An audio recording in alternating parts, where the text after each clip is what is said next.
उपासक के लिए यही जीवन है। ये सब साधन मार्ग हैं, पर ये हर संप्रदाय के, हर साधना के उपासक के लिए ये अमृतमय श्लोक है। भगवान इस श्लोक में बोले हैं सुलभा, मैं बहुत सुलभता से उसको प्राप्त हो जाता हूं। जैसे महाप्रभु बोले क्यों न बिन कष्ट रस सिंधु को पीजिए, तो कह रहे तस्याहम सुलभा, मैं उसके लिए सुलभ हूं। सुलभ माने बिल्कुल सहजता से प्राप्त हो जाता हूं। किसके लिए? बोले अनन्य चेता सततम यो माम स्मरत नित्यशः, जो मेरा अनन्य चिंतन करता है, नित्य निरंतर चिंतन करता है, बस यही जीवन का लक्ष्य रहा है। गुरु कृपा से बच्चापन में ही गुरुदेव भगवान की बलिहारी यही बात डाल दी थी कि बच्चा निरंतर भजन करने से जो झांकी आती प्रभु, वो मैं शब्द याद है, झांकी आती तब जानना चाहिए भजन, एक क्षण भी भजन न छूटे।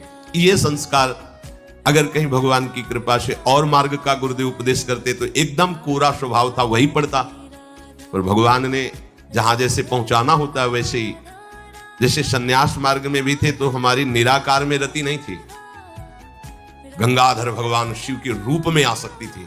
अब हमें पता चला कि क्यों नहीं होने दी निराकार में, क्योंकि रूप में ही लाना था उनको कृपा करके, इसलिए निराकार में आसक्ति नहीं होने दी। उनका सारा पहले विधान होता है। गुरुदेव भगवान ने ये पिताश्री से कहा, पिताजी आए और कहा कि ये लड़का बाबा बनना चाहता है स्वामी जी। वो आते जाते थे घर में, तो सैमशी में उस समय स्वामी जी विराजमान, तो उनका पाणे छोड़ जाओ, एक हफ्ता बाद ये घर भाग जाएगा, या फिर हम एक हफ्ता बाद मंत्र दे देंगे, तब जान लेना कि साधु बनी ही जाएगा। फिर स्वामी जी जैसी आपकी इच्छा छोड़ के गए। एक हफ्ते जो है गुरुदेव भगवान ईंट ढोवाना, झाड़ू लगवाना, बड़े कार्य करवाना, और जैसे पेड़ा आदि आते सबको बांटते, हमें एक भी पेड़ा नहीं देते। शाम के एक बार भोजन की अनुमति पाल, 7 दिन तक चुपचाप शेष। फिर कहा अच्छा कल गंगा नहा के आ जाना, मंत्र दे देंगे। ठीक है, सुबह गए स्नान करके तो पंचाक्षरी मंत्र दिया, मंत्र दे के कुटिया में गए, फिर उठ के आए, बोले सुनो आओ एक बात कहनी। बैठे, बोले द्वादशाक्षर मंत्र भी ले लो। तुम कहा जपेंगे कौन? बोले पहले तुम ये जपना, लेकिन ये रखे रहो, आगे काम आएगा।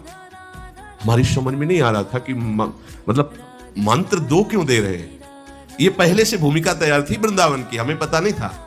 द्वादशाक्षर मंत्र भगवान श्री कृष्ण का, पंचाक्षरी मंत्र सबसे पहले दिया।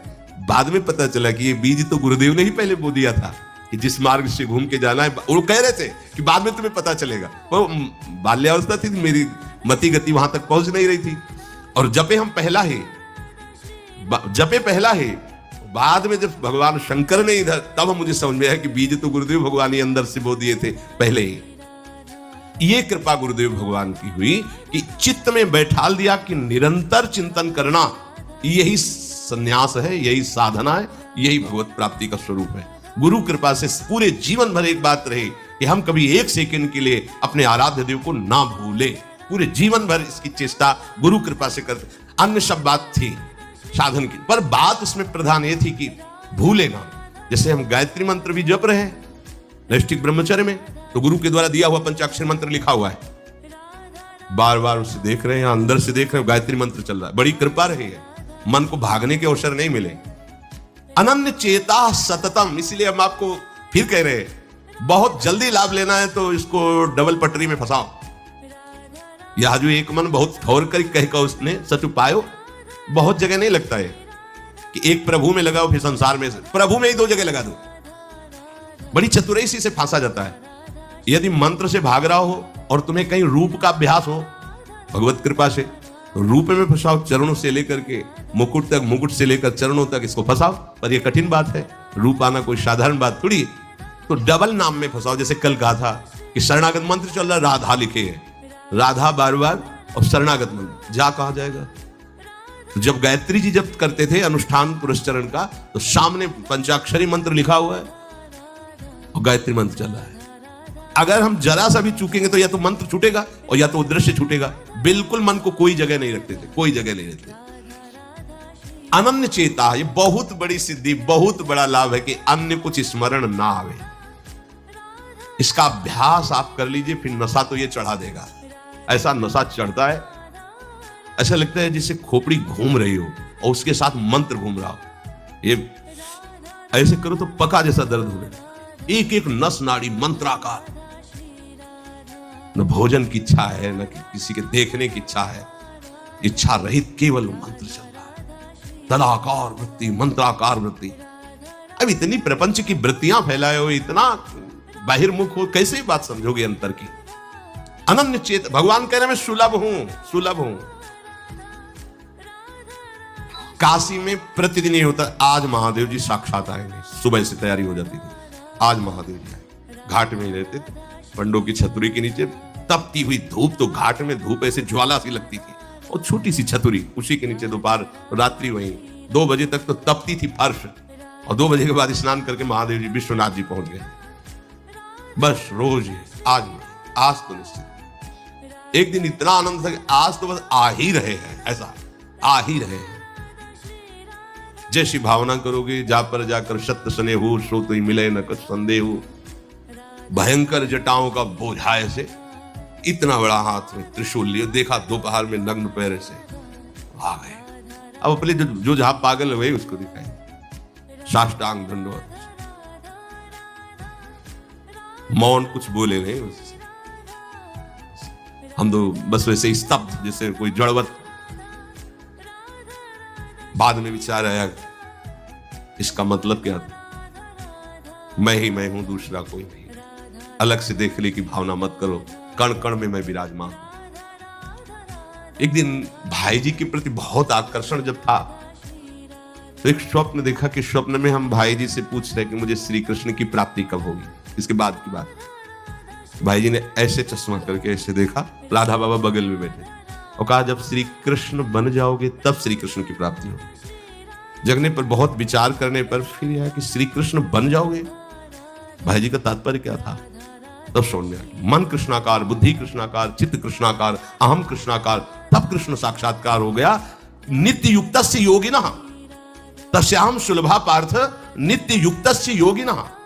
नित्य युक्त हो गया जिसका चित्त प्रभु को छोड़कर किसी भी भोग भूमि में, किसी भी ऐश्वर्य में, किसी भी सिद्धि में। जैसे किसी को लगता है कि ये चमत्कार दिखाना, कोई भी चमत्कार दिखाना बहुत कठिन बात है।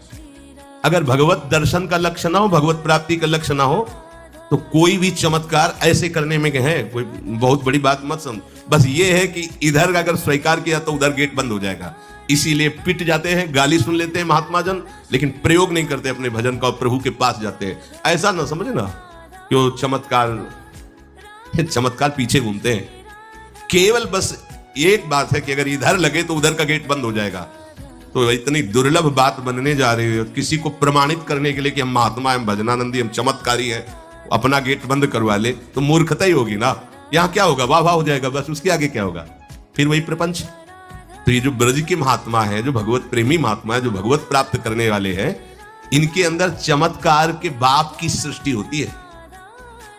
ये चमत्कार बहुत ऊपर होते हैं। ये नहीं सोचना चाहिए कि इनमें भजन होता तो उसने 2 थप्पड़ मारे भस्म कर देते। भजन का जानते हो, भजनानंदी का 2 थप्पड़ मारा है, तुम्हें निश्चित भगवान की प्राप्ति हो, तुम्हारा कभी अमंगल न हो, भगवान तुम्हारे परिवार को भी सुखी रहे और तुम आजीवन स्वस्थ रहकर पवित्र बुद्धि के द्वारा भगवान को प्राप्त। ये महात्माओं का बल होता है। महात्माओं के बल थोड़ी होता है किसी ने गाली दिया, मार दिया, जा भस्म हो जा। ये भस्मासुर थोड़ी होते महात्मा है भाई, भस्म कर दिया, नष्ट। नहीं, साधुते हो न कारज, तब भगवान उनके अधीन होते हैं। ये चमत्कार, ये ना सोचो कि भजन करते होते तो फिर चमत्कार, या ये गाड़ी घोड़ा रुपया पैसा चमत्कार, ये पापियों के पास भी है। ये तो प्रारब्ध का खेल है, प्रारब्ध बदला, ऐसे से ऐसे हो गया, इनका कोई महत्व नहीं है। महत्व है नित्य युक्तस्य योगिनः। तुम्हारा चित्त निरंतर आराध्य देव में युक्त है कि नहीं? किसी भी ऐश्वर्य, किसी भी भूमि, किसी भी पद का कोई भी संबंध, आश्रय, चिंतन नहीं। यह हुआ अनन्य चेता। जैसे पतिव्रता स्त्री का मन केवल पति के ही सुख में निमग्न रहता है, पति का चिंतन, पति की बातें, पति वो उसी में मगन रहती है। पति के सिवाय उसके मन में अन्य किसी पुरुष का राग पूर्वक चिंतन कभी होता ही नहीं। जैसे शिष्य का गुरु के सिवाय कहीं चिंतन नहीं होता। पतिव्रता पत्नी का मन, प्राण, तन सब पति के ही सेवा में, चिंतन में, मनन में। जैसे शिष्य का गुरु के ही तन, उनकी सेवा में मन, उनके आज्ञा के पालन करने में, एक एक चेष्टा गुरु की प्रसन्नता के लिए, कोई दूसरा इष्ट शिष्य का होता ही नहीं है। शिष्य का कोई दूसरा इष्ट नहीं होता। ऐसे शिष्य को अपने गुरुदेव में ही भगवान का साक्षात्कार हो जाता है, क्योंकि पर्दा हटा तो देख लिया कि प्रिया प्रीतम मुस्कुराते हुए बैठे। श्री भट्ट देवाचार्य जी के पास जब हरिव्यास देवाचार्य जी आए तो कहा, भगवान हम शिष्य बनना चाहते हैं। तो उनका, तुम्हें हमारी गोद में कुछ दिखाई दे रहा है? तो कहा, ऐसा में कुछ तो नहीं दिखाई दे रहा है। तो उनका, फिर अभी तुम जाओ गिरिराज जी की 12 वर्ष परिक्रमा करो, राधे राधे बोलो 12 वर्ष। ऐसा ही किया। 12 वर्ष बाद फिर आए, अब कुछ दिखाई दे रहा है? बोले, भगवान कुछ नहीं दिखाई दे रहा। बोले, जाओ फिर 12 वर्ष करो। कह रहे कि जो शिष्य है गुरु के सिवा और कोई इष्ट नहीं है, उन्हीं का चिंतन, उन्हीं की आज्ञा, तो वही उसको साक्षात्कार हो जाता है। जब 24 वर्ष बाद आज्ञा पालन करके आए तो देखा प्रियालाल गोद में। बोले, अब कुछ दिखा है? हाँ। बोले, प्रियालाल महाराज जी विराजमान है, आओ। वही महावाणी के रचयिता श्री हरिव्यास देवाचार्य जी गुरु आज्ञा में एक कदम पीछे नहीं, 24 वर्ष गिरिराज जी की परिक्रमा राधे राधे। आए नहीं जब तक आज्ञा पालन नहीं हुई। आज्ञा पालन साक्षात्कार करने के बाद मंत्र दीक्षा दी। आज्ञा पालन का फल भगवत साक्षात्कार। जो अन्य तरफ मन ले जाता है, अन्य तरफ अपना भाव ले जाता है, वो अनन्य चेता नहीं कहलाता है। अनन्य चेता को भगवान सुलभ हो जाते हैं। सततम यो माम स्मरति नित्यशः। सततम का अर्थ होता है जब आप होश में हैं तो आपका मंत्र या नाम चल रहा हो। नींद खुली, आप जप नहीं रहे, आपको ऐसा मंत्र जपना, ऐसा नहीं, चल रहा है। तो सोते में भी चल रहा है। जब आप नींद में गए तो आपका मंत्र चल रहा था, आप सुषुप्ति में हो गए पर आपको पता नहीं। जब जगो तो आप देखो चल रहा है कि नहीं चल रहा है।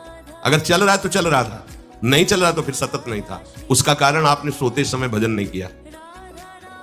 यह भी गुरु कृपा से पहले ही सिखा दिया गया था कि जब तक गाढ़ नींद ना आवे तब तक आसन में बैठ के मंत्र जप करो, जब आ जाए तो लेट जाओ, मंत्र का ही चिंतन करते हुए तो उसी प्राय उपासक जो भजन करते हो अनुभव करते होंगे, जबते ही मंत्र चल रहा है। सैकड़ों बार तो ऐसा अनुभव हुआ कि हम सो ही रहे हैं पर आसन में बैठ गए, जब चेतना आई तो देखा है कि मंत्र चल रहा है, आसन में बैठे। अभ्यास बहुत बड़ा बल होता, मतलब अभी नींद खुली नहीं, आसन में बैठ गए। बिल्कुल कभी भी जीवन में मतलब 10-5 मिनट का अंतर तो कह सकते हैं, लेकिन ऐसा नहीं कि आधा घंटा 1 घंटा का अंतर कभी जीवन में पड़ा हो।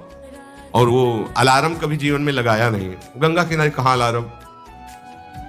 अभ्यास बहुत बड़ी ताकत होती, बहुत। आप सोचो, अभ्यास नहीं तो नेत्र खोल के भी निशाना नहीं लगा सकते, अभ्यास है तो शब्द पे गोली मार देगा, आवाज हुई ठीक वही गोली लगेगी। अभ्यास बहुत बड़ी ताकत होती है।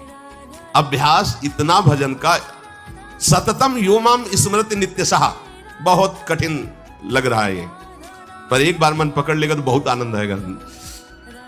कैसी कैसी आनंद वृत्तियां होती हैं निरंतर भजन करने वालों की। दूसरे की जरूरत नहीं, अपने आप में नाचता है, अपने आप में बातें करता है, अपने आप में हंसता है, अपने आप में खेलता है, उसे किसी और की जरूरत नहीं होती। वो अपने आप, जो आप है ना, वो अपने आप से खेलता है, अपने आप में हंसता है, अपने आप से बातें करता है। जो भगवत प्राप्ति करना चाहता है, जो अध्यात्म की ऐसी ऊंचाई पर पहुंचना चाहता है जहां काम क्रोध लोभ मोह मद मत्सर ईर्ष्या द्वेष इनका प्रवेश ही नहीं, इनकी पहुंच ही नहीं है, कितना उस हृदय में आनंद होगा जिसमें कोई कामना नहीं, कोई द्वंद्व प्रभावित नहीं कर पा रहा। और यही तो प्राप्त करने के लिए हमें मानव देह मिला है। पीछे के पद में भगवान ने भक्त्या युक्तः शब्द का प्रयोग किया था। भक्ति युक्त, भक्ति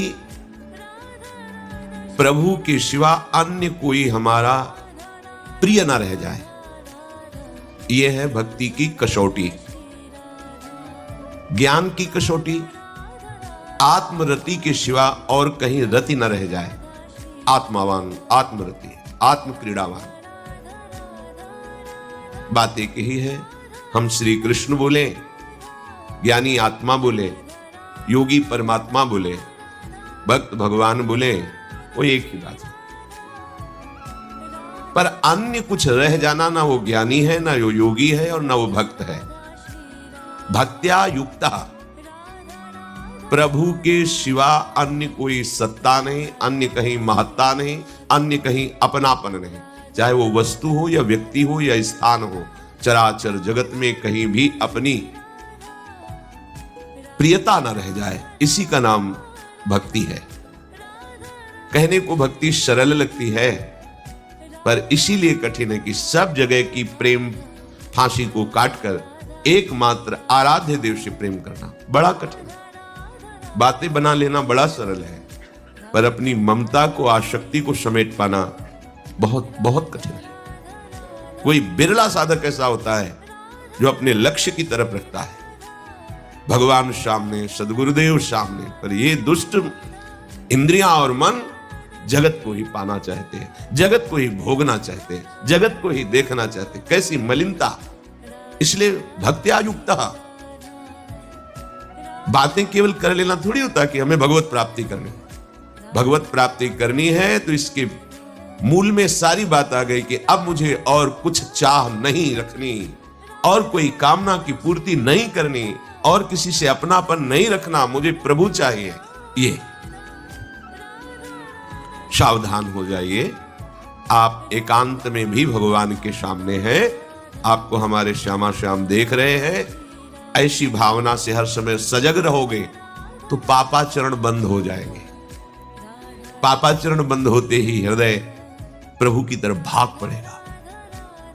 प्रभु की तरफ भागना क्या है? प्रतिक्षण उनका गाढ़ चिंतन। फिर किसी सुख की तुम्हें आकांक्षा नहीं करनी पड़ेगी, किसी सुख का तुम्हें अभाव नहीं लगेगा। ए परलोक सकल सुख पावत, मेरी सो भैया कृष्ण गुण संचु। तुम्हें मेरी शपथ है, तुम कृष्ण के गुणों का गायन करो, कृष्ण नाम रटो, कृष्ण रूप ध्यान करो।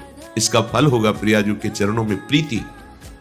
जिसका गोरे चरणारविंद से संबंध है, यह परलोक किसी भी सुख की चाह ही नहीं रह जाती। प्रभु करुणा करके कह रहे हैं, वही आचार्य है, मेरी कसम तुम कृष्ण के गुणों का संचय करो, तुम्हें इस लोक परलोक में सब सुख मिल जाएंगे, कोई अभिलाषा अधूरी नहीं रह जाएगी। पर भक्त्या युक्ता,